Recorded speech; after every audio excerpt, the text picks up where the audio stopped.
मैं परमेश्वर का धन्यवाद देता हूँ इस सुबह के समय परमेश्वर के चरणों में आने के लिए प्रभु ने एक अच्छा मौका हमें दिया है। आइए आज सुबह के वचन मनन के लिए हम लोग नीति वचन 11वां अध्याय उसका पहला वचन हम पढ़ें। छल के तराजू से यहोवा को घृणा आती है, परंतु वह पूरे बटखरे से प्रसन्न होता है। मैं प्रार्थना करता हूं कि सर्वशक्तिमान परमेश्वर हमें इस वचन को सही तरीके से समझने में मदद करे, क्योंकि इस वचन के द्वारा हम परमेश्वर के स्वभाव को जान सकते हैं। जब हम इस वचन पर मनन करते हैं हमारे घुटने कांपते हैं उस आदर और भय के साथ, क्योंकि परमेश्वर पवित्र और न्यायी है। सो आइए प्रार्थना पूर्वक इस वचन को मनन करें। हम सब जानते हैं परमेश्वर पवित्र और न्यायी है। अन्याय या विश्वासघात से परमेश्वर नफरत करता है।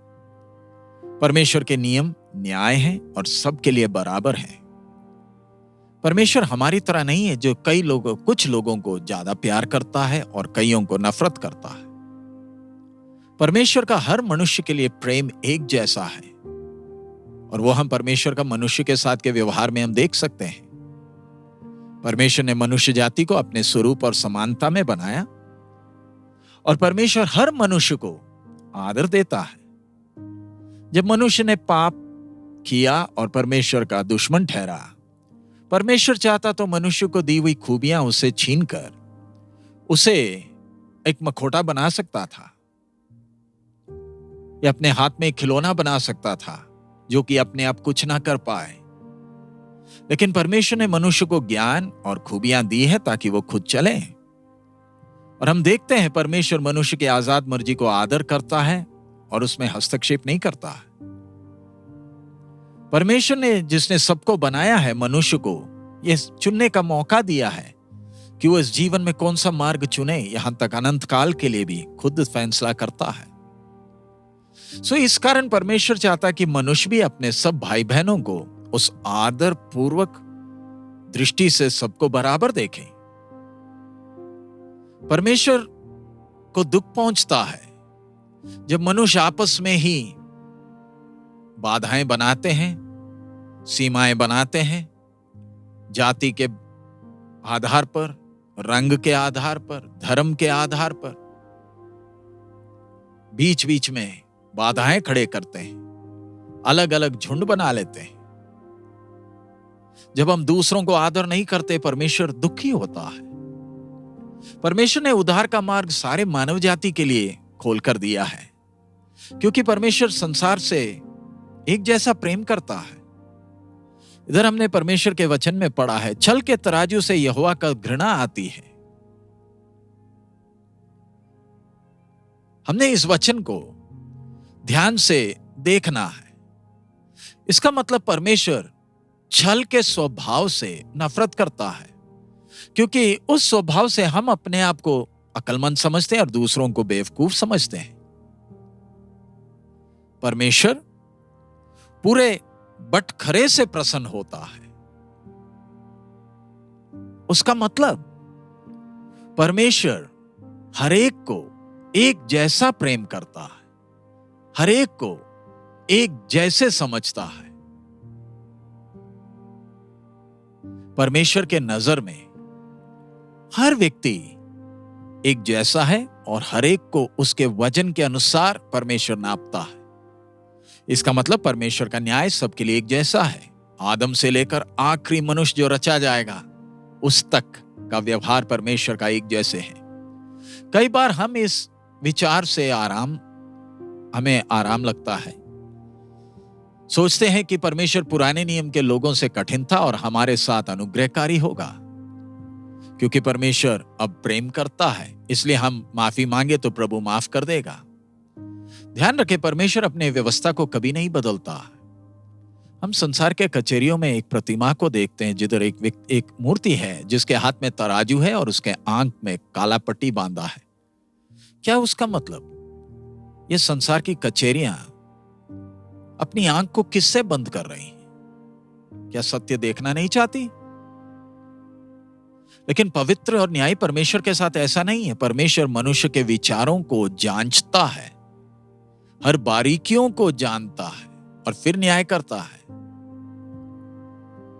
इसलिए इस बात को हम भय के साथ समझे कि परमेश्वर जिसने सोदोम और गमोरा को अन्याय किया, जिसने असली डाली इस्राएल को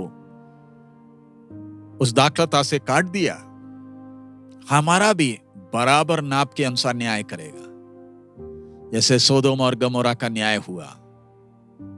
परमेश्वर ने इस्राएल को पवित्र व्यवस्था के आधार पर न्याय किया, तो हम जो क्रूस के तले खड़े हैं, जिन्होंने उद्धार को दान के तौर पर पाया है, क्या हम परमेश्वर के न्याय से बच सकते हैं? हमें दूसरों से ज्यादा सौभाग्य मिला। ये ना सोचे परमेश्वर हमारे साथ नरमी दिखाएगा, लेकिन हमारे साथ दूसरों से बढ़कर शक्ति रहेगा। इसलिए लिखा है, डरते कामते हुए उद्धार का काम पूरा करें।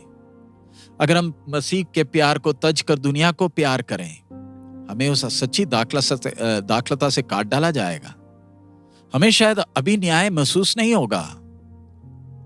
परमेश्वर कई बार एकदम न्याय दे भेजता भी नहीं, लेकिन ध्यान रखें, जिसने नूह के समय में जल प्रलय भेजा, जिसने आग और गंधक से सोदोम गोमोरा को नाश किया, हमारे लिए न्याय सबक है।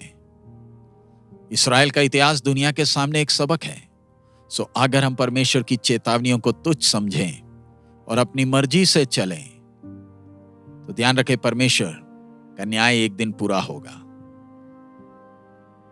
जब एक व्यक्ति छल से तराजू का इस्तेमाल करता है, वो ऐसे प्रकट करता है जैसे कि वो बिल्कुल ठीक कर रहा है। और यह गंभीर विषय है, क्योंकि आज बहुत से लोग परमेश्वर का नाम लेकर आत्मिकता का वो मखोटा पहनकर संसार की अभिलाषाओं के पीछे भागते हैं।